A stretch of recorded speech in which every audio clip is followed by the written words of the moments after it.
aminoglicósidos y las tetraciclinas.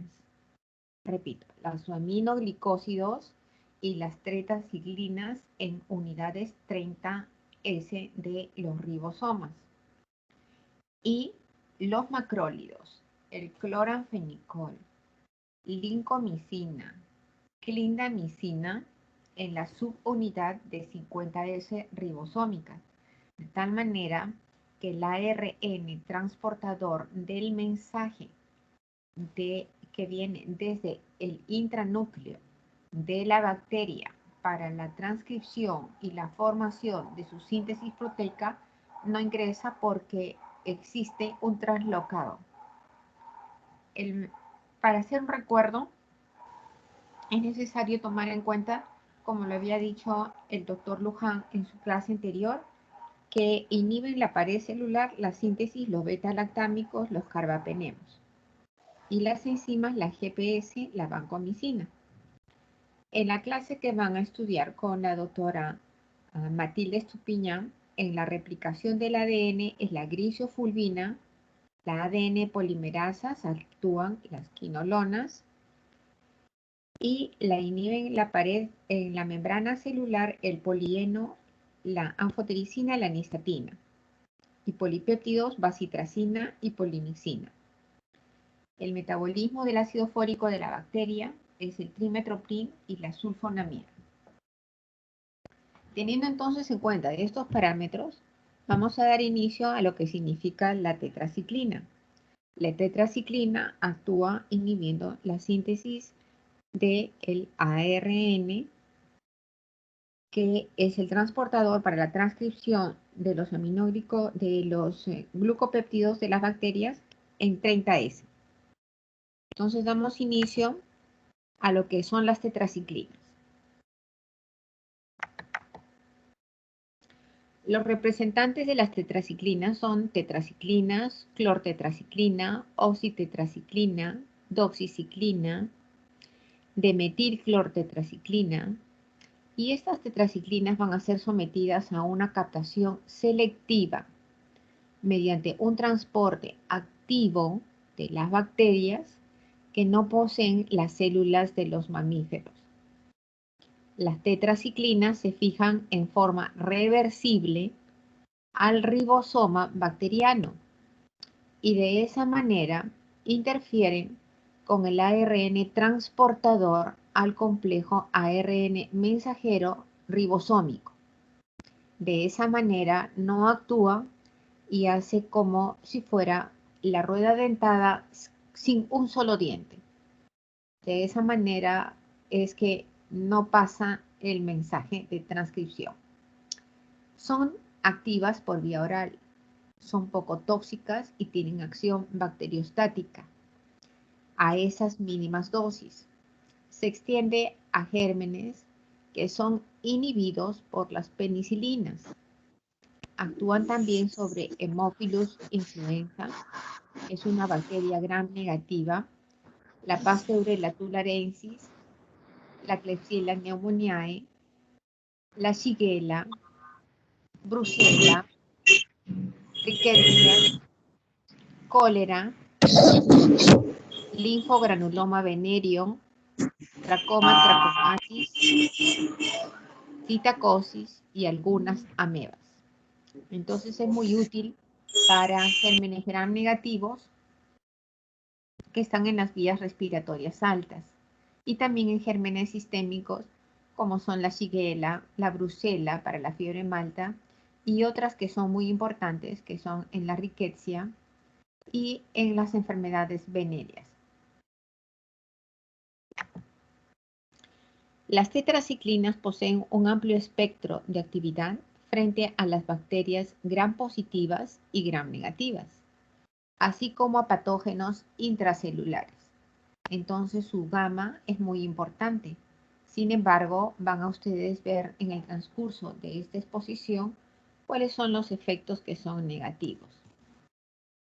Pueden utilizarse a cortos plazos, a medianos y a largos plazos, como son enfermedades que les voy a mostrar. Actúan en la síntesis de las proteínas, impidiendo la transferencia o unión entre el ARN al complejo ARN mensajero ribosómico.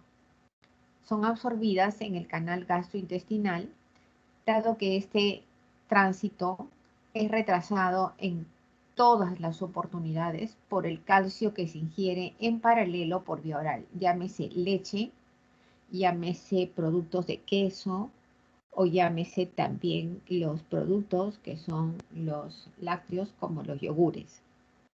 Por lo tanto, en este caso se presenta y se puede ayudar dando metafosfatos, pero es preferible no administrar nada. El hierro impide su absorción al 100%. Se administran teniendo disponibilidad del 80% ligado a las proteínas, así que requieren albúmina para transporte. Atraviesan la barrera placentaria por ser altamente tóxicas para el feto en el líquido cefalorraquídeo y hay concentraciones menores de tetraciclina con los valores que son altos que se eliminan en las vías de las bilis, en las heces y en la orina en concentraciones adecuadas. Las tetraciclinas se administran por vía oral o por vía endovenosa. La absorción oral es incompleta y además puede empeorarse con la ingesta de los alimentos que anteriormente les acabo de mencionar y las sales de magnesio o aluminio que se utilizan como antiácidos protectores de la mucosa gástrica. Por ello es que deben administrarse después de alimentos, pero sin que tengan estos productos. Irritan siempre todas las mucosas del aparato digestivo.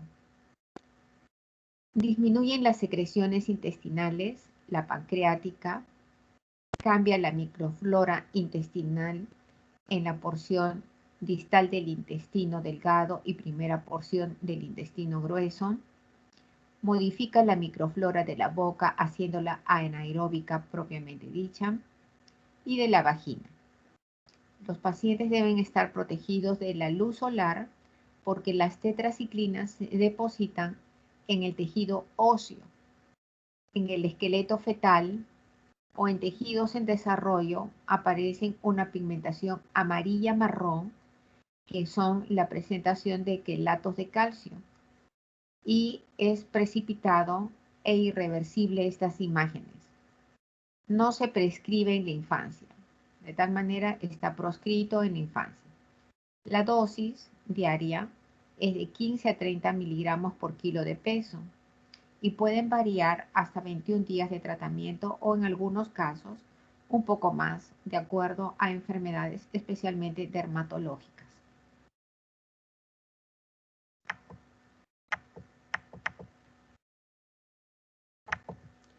Las contraindicaciones. No deben administrarse en los niños porque es irreversible el daño y en las gestantes porque atraviesa la barrera placentaria. En los pacientes pediátricos deprime el cartílago de crecimiento óseo que se encuentra en la metáfisis. De esa manera se produce retardo del crecimiento de los huesos largos específicamente y en los huesos de las muñecas. Produce esa coloración anómala que acabo de mencionar en los dientes. La resistencia a la tetraciclina se desarrolla en forma muy lenta, pero actualmente está muy extendida por su uso. En la mayoría de los casos, la resistencia se debe a una disminución de esa captación del fármaco y que se transmite a través de plásmidos a sus partículas.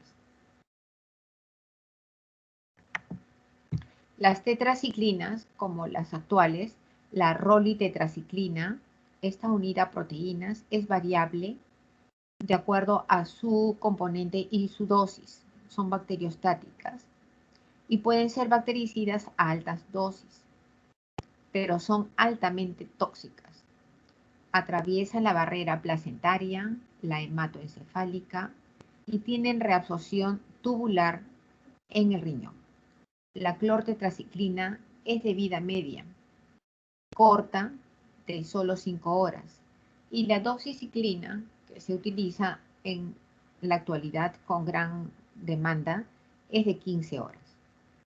Se encargan de desacoplar la fosforilación oxidativa. No se olviden, actúan desacoplando la fosforilación oxidativa.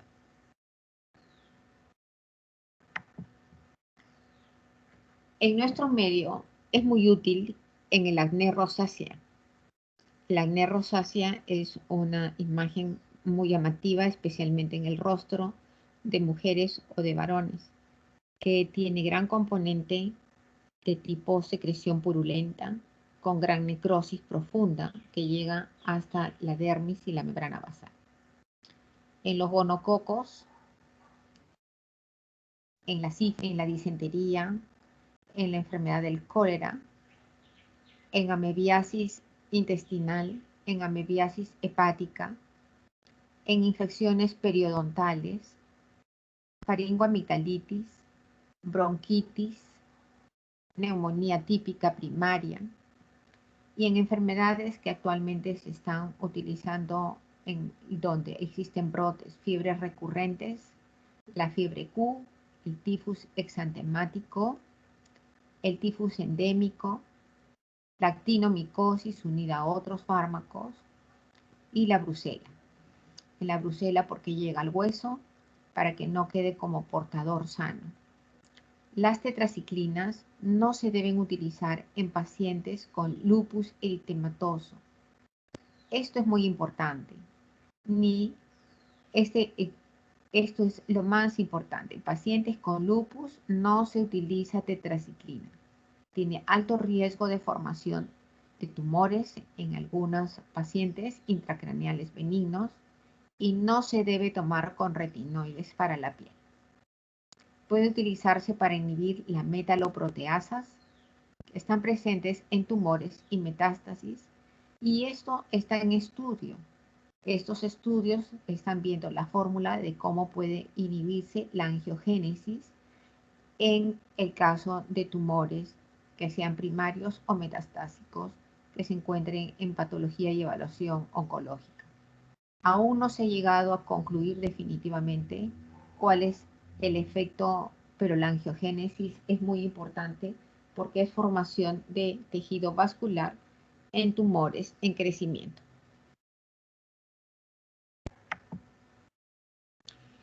El grupo del cloranfenicol, en esta exposición son por grupos.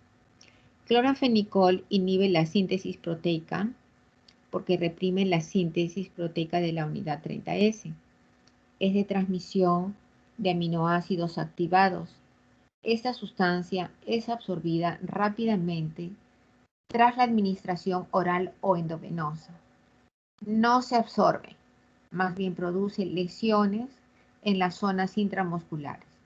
Así que si ustedes van a utilizar en tratamientos de sepsis o en tratamientos de fiebre tifoidea, las vías de administración son de vía endovenosa al inicio hasta que ceda la fiebre y posteriormente completar la dosis farmacológica hasta que debe administrarse por vía oral. Las dosis a administrar son cada 6 horas y se deben ser en forma continua porque en la mayor cantidad de ellos se utiliza un bacteriostático como trimmetoprim y sulfamethoxazol para que la Salmonella typhimurium no llegue hacia la vesícula y en la vesícula biliar se puede quedar como portador sano.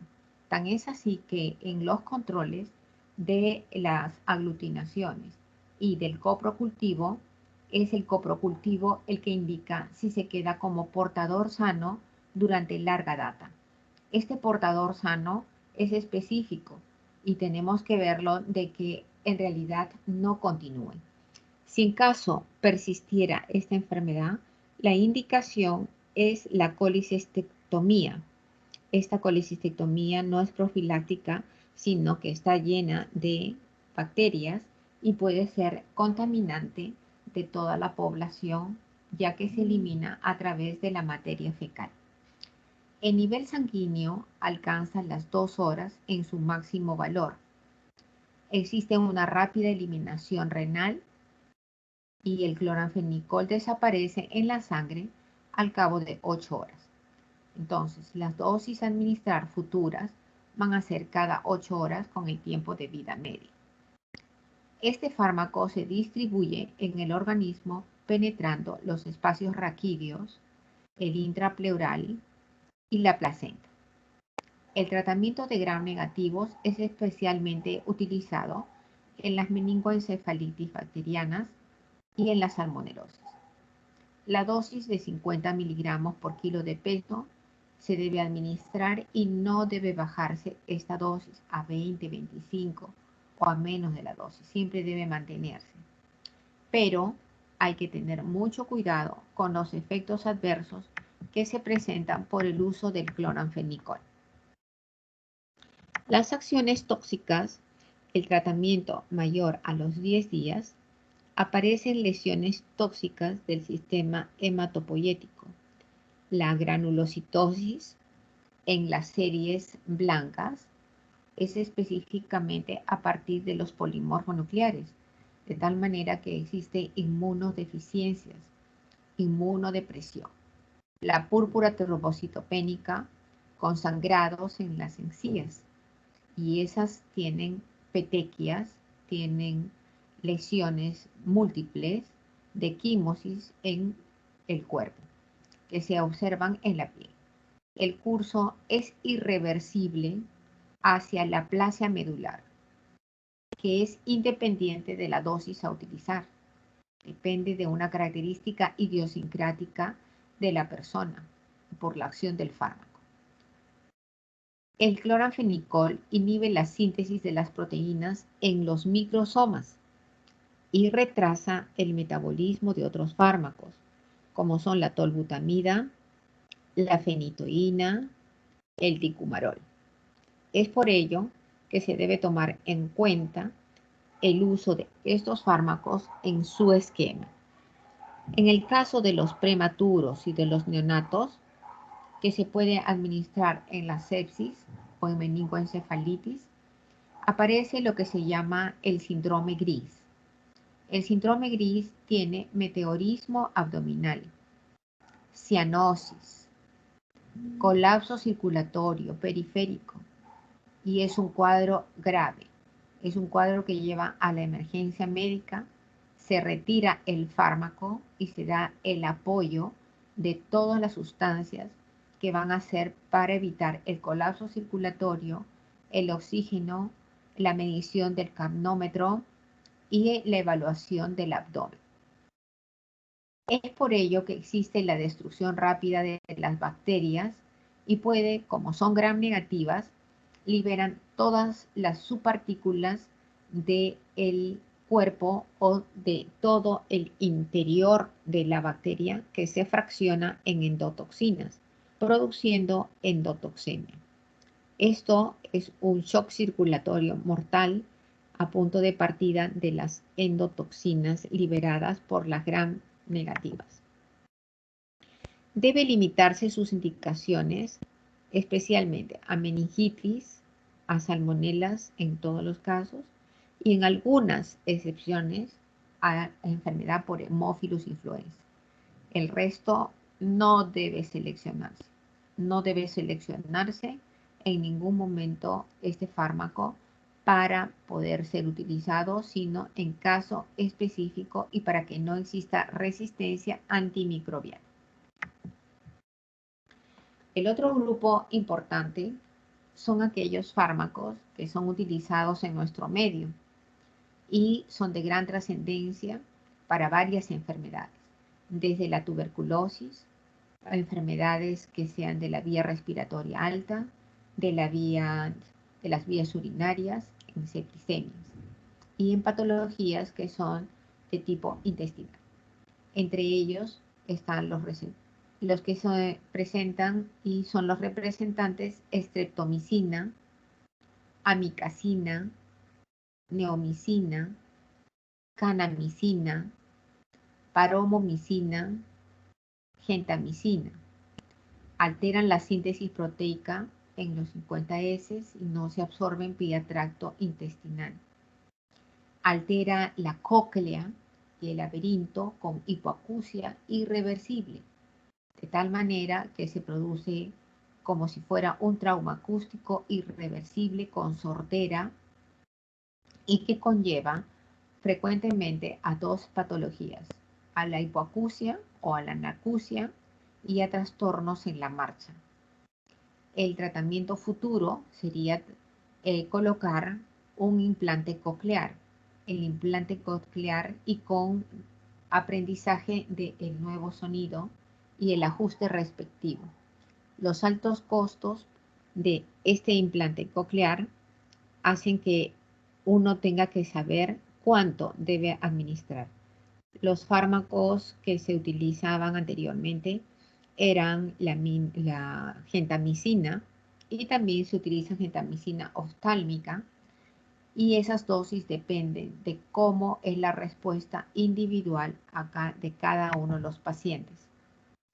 La estretomicina se encuentra frecuentemente como sulfato.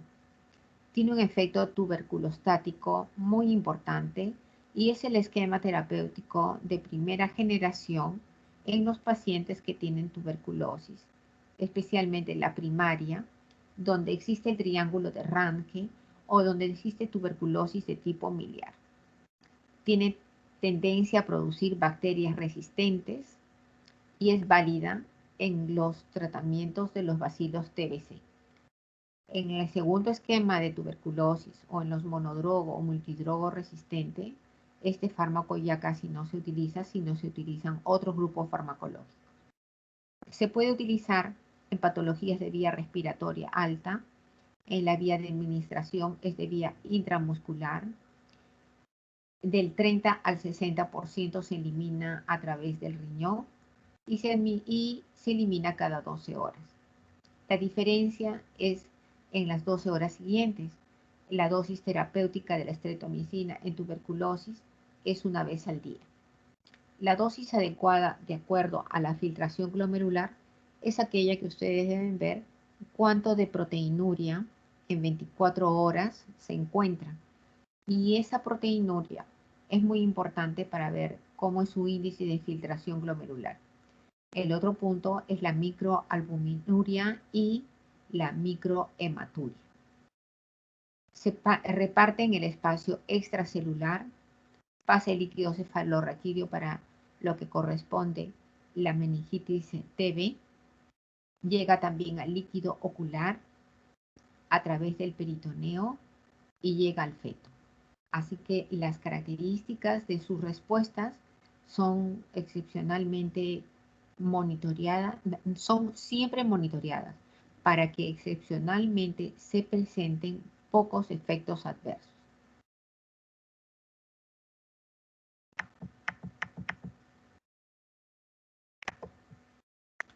Las acciones colaterales. Las lesiones del octavo par craneano, especialmente la rama vestibular, es con dosis diarias de 1 gramo al día. En los 4 meses, frecuentemente las lesiones pueden ser irreversibles de tipo vestibular. Entonces, lo máximo que podrían administrar es en esta indicación terapéutica. Las indicaciones son tuberculosis y patologías de las vías respiratorias. En el caso de las vías digestivas, se puede utilizar el grupo de la neomicina. Este fármaco actúa en gram positivas y en gram negativas. Es extraordinariamente resistente en cuanto al almacenamiento, al calor, no se debe exponer a temperaturas de 30 grados y a enzimas digestivas. El sulfato de neomicina en lesiones tópicas cutáneas, conjuntivitis, ulceraciones, en chalacio se pueden utilizar con compresas de agua tibia previamente y luego colocarle en un ungüento. No se absorbe por vía digestiva, sino por el contacto y disminuye la síntesis del amoníaco, por lo tanto puede producir coma. Puede ser utilizada vía intramuscular y tiene un gran efecto de tipo curariforme. Esto no es muy bueno, sin embargo, deben ustedes tomarlo en cuenta con las parálisis de los músculos estriados, porque actúa en la placa míos neurales. La paromomicina es obtenida de Streptomyces rhinosus. Tiene indicaciones semejantes a la neomicina y tiene acción frente a las infecciones del tracto digestivo. Tiene propiedades específicas para las amebas, impidiendo su movilidad y la parálisis de movimiento de todas las amebas. De esa forma se puede utilizar en el tratamiento de ello. Cuando los esquemas terapéuticos se han hecho uso de gentamicina, de amikacina y pueden tener otra opción, quedaría en el último rango la kanamicina y las vancomicinas, pero la vancomicina pertenece a otro grupo. Es una sustancia pluribásica, la kanamicina, que actúa frente al estafilococo, a los bacilos resistentes tuberculosos y es ineficaz frente a estreptococos, neumococos y clostridium. Pasa la barrera hematoencefálica y solo en casos de meningitis se administra cada 12 horas. Solo en este caso. Hay que ver el índice de filtración glomerular, el volumen de orina de 1 centímetro por kilo de peso por hora de orina. Las acciones colaterales provocan lesiones irreversibles cocleares y se debe realizar las pruebas auditivas de potencial evocado auditivo previo al uso y control y también de las lesiones renales. Son a 15 miligramos por kilo de peso que se utilizan en este tipo. Frente a salmonela y shigella a 12 miligramos por kilo de peso como segundo esquema terapéutico. Deben ustedes tomar en cuenta ello.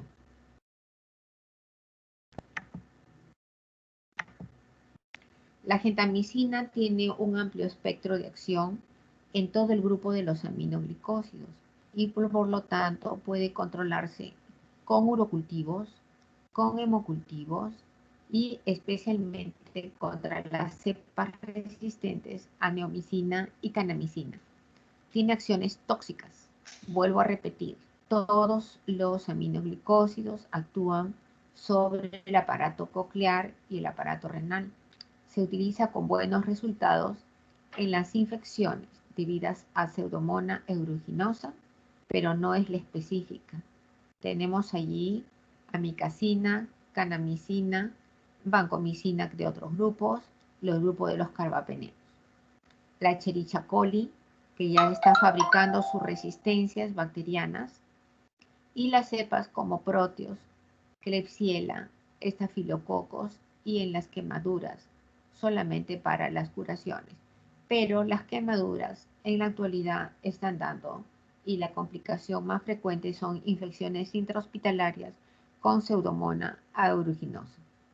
Es altamente ototóxico, como vuelvo a repetirles, coclear y nefrotóxico.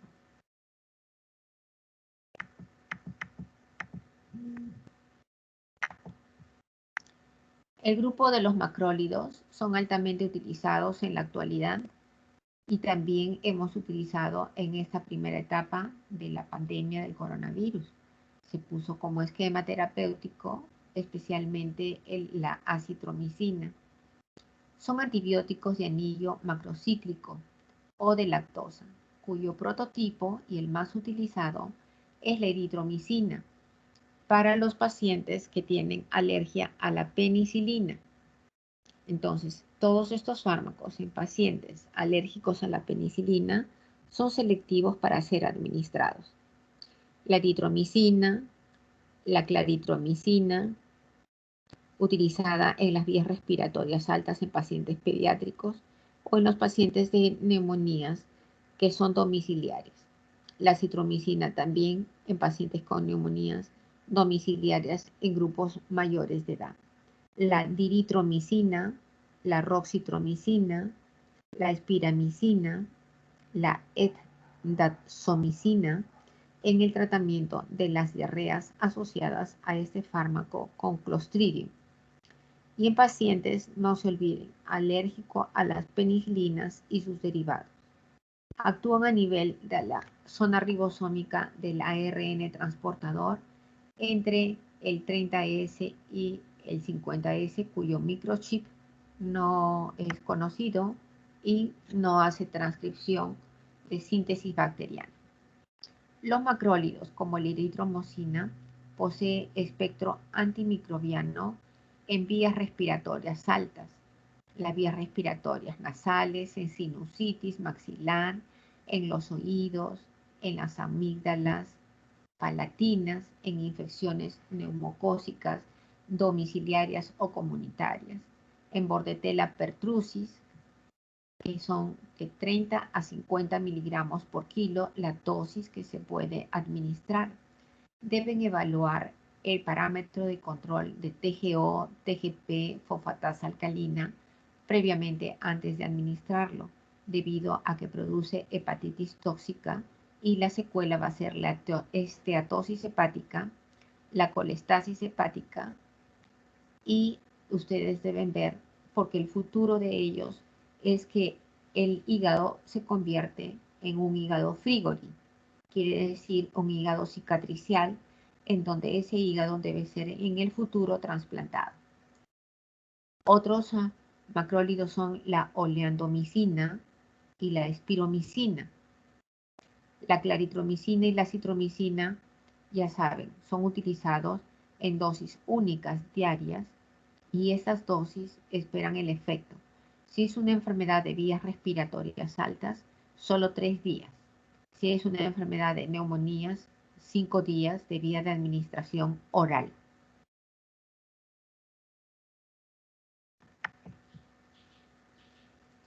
El tratamiento de las infecciones comunitarias, como son las neumonías extrahospitalarias, puede administrarse hasta 5 días con dosis únicas como máximo.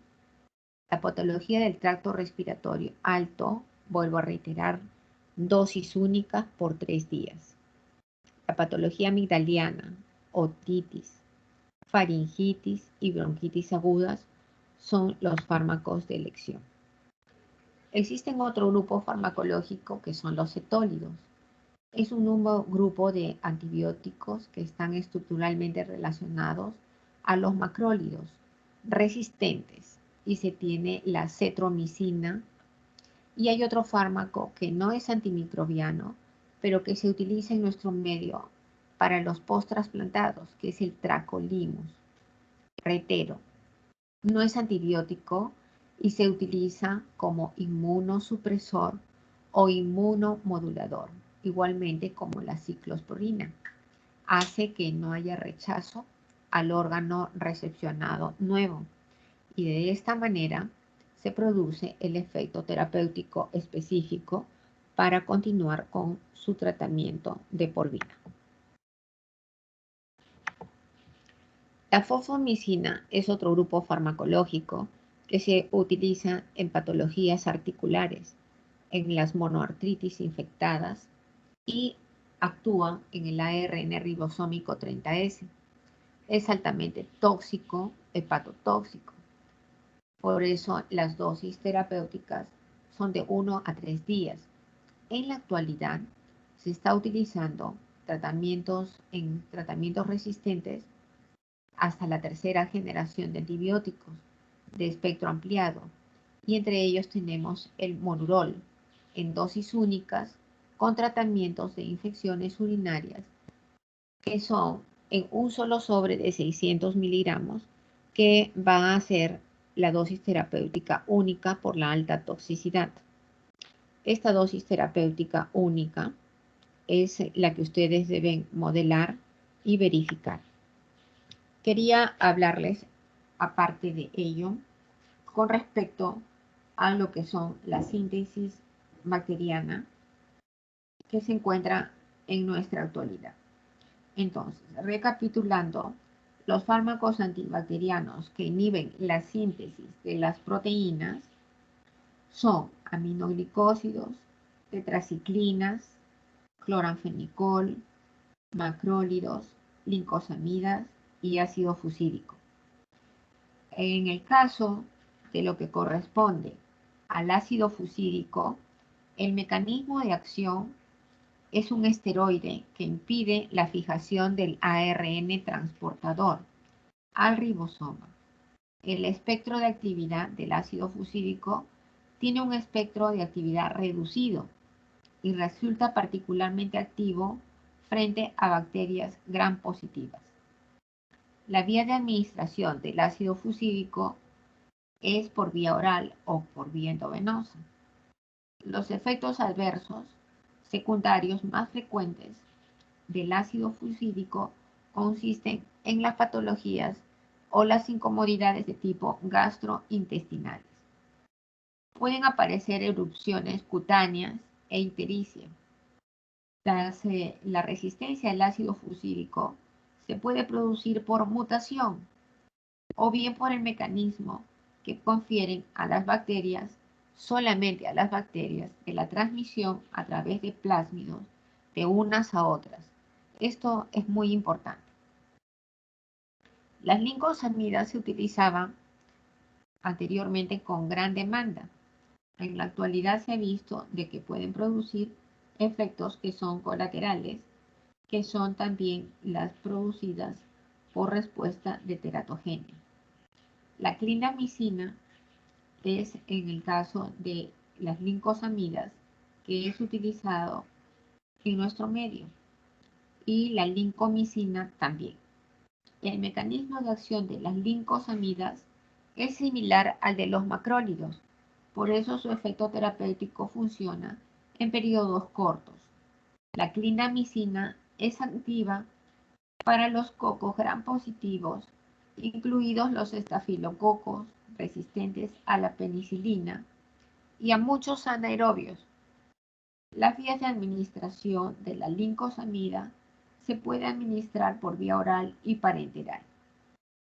Los efectos adversos es la colitis pseudomembranosa, en donde se desepiteliza todo el epitelio del enterocito.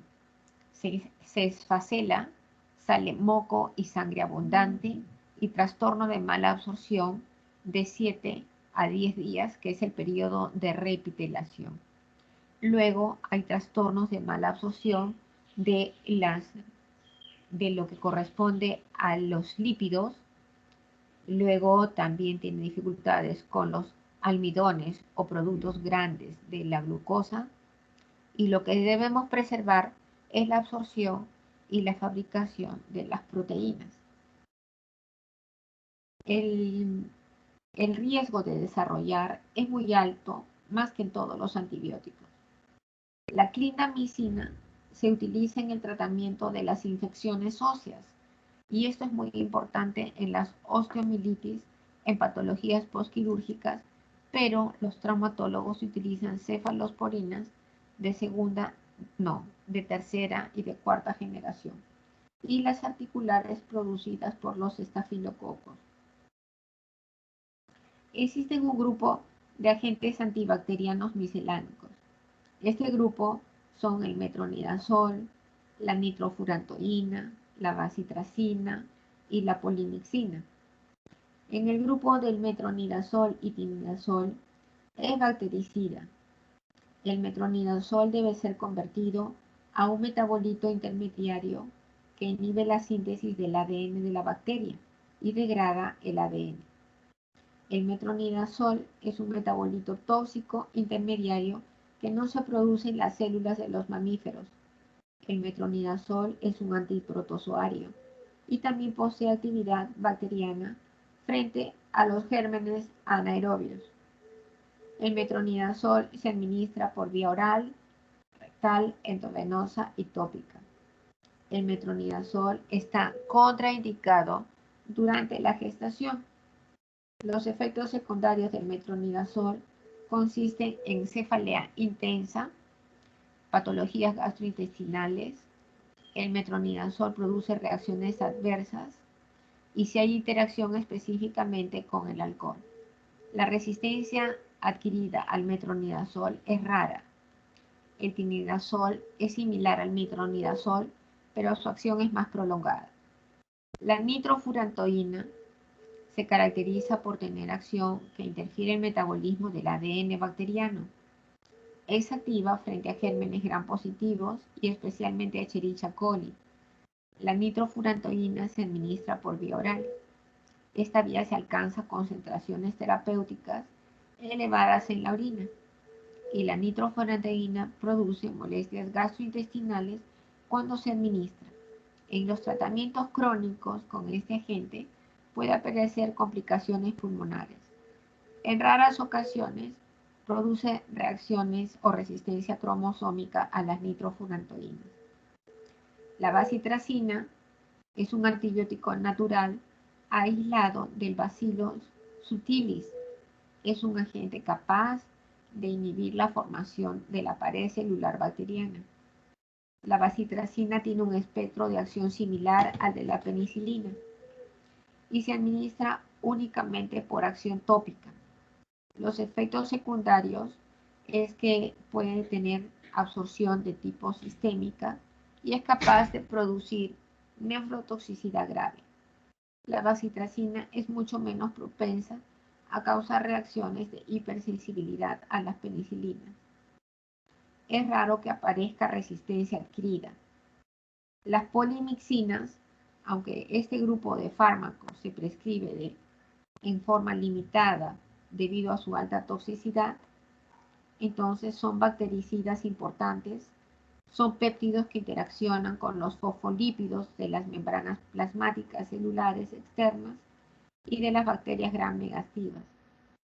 Está desorganizando su estructura y esta desorganización destruye la barrera osmótica de la bacteria y da lugar a que se produzca la lisis de la misma. Las polimixinas son activas frente a las bacterias gram negativas únicamente. Las vías de administración son la endovenosa, la intramuscular, puede haber inhalatoria en casos excepcionales y deben tener limpio el intestino en el paciente que tiene neutropenia. Los efectos adversos de polimixinas son escasos cuando se aplican tópicamente. Si se utiliza en forma sistémica, se producen efectos periorales, periféricos, parestesias, vértigos y otros efectos neurotóxicos y nefrotóxicos graves. La resistencia a la polimicina es rara. Entonces, con todo este amplio grupo de fármacos que están especialmente utilizándose porque inhiben la síntesis proteica, se habrán podido dar cuenta que son por grupos, unos en 30S, otros en 50S y otros miscelánicos. De esa manera es que nosotros debemos saber elegir el efecto terapéutico específico. Debemos saber elegir el fármaco y cuántos días. Si los parámetros de control, llámese el urocultivo, si el urocultivo sale, ustedes han administrado un fármaco y ese fármaco le han administrado que es un antibiótico,